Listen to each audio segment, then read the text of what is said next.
আসসালামু আলাইকুম। কেমন আছেন সবাই? আশা করছি সবাই খুব ভালো আছেন। আজকে আপনার সাথে শেয়ার করব খেজুরের চকলেট। মানে খেজুর দিয়ে যে চকলেটটা বানানো হয়। সো এখানে প্রথমে আমি খেজুর ভালোভাবে ধুয়ে টিস্যু দিয়ে মুছে নিয়েছি। এখন আমি খেজুরের মাঝখানে যে বীজটা থাকে সেটা বের করে নেব।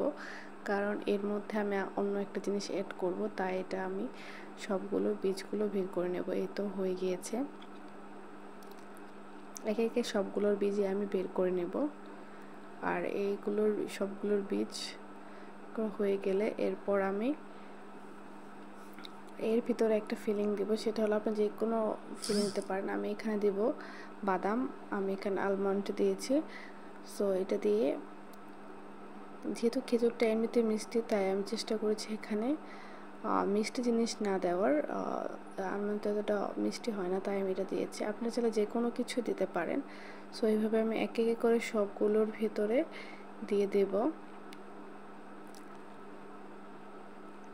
চেষ্টা করবেন মিষ্টি কম জাতীয় কিছু দেওয়ার, কারণ খেজুরটা যেহেতু এমনিতে মিষ্টি, তাই যদি মিষ্টি জাতীয় জিনিস দেন তাহলে এটা খেতে খুবই খারাপ লাগবে, মানে বেশি মিষ্টি লাগবে। সো এই তো আমার সবগুলোতে বাদাম ভরা হয়ে গিয়েছে। এখন আমি এখানে ডার্ক চকলেট কেটে নিয়েছি। এখন এটাকে আমি ভালোভাবে মেল্ট করে নেব। এখানে কিন্তু কোনো পরিমাণে, মানে একদম র চকলেট, এখানে কোনো কিছু বাটার বা তেল কিছু ইউজ করা যাবে না। এই তো এখন আমি একটা একটা করে কোট করে নেব খেজুরটা দিয়ে।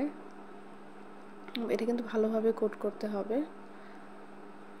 তো একে একে আমি সবগুলোকে এখান থেকে কোট করে নেব।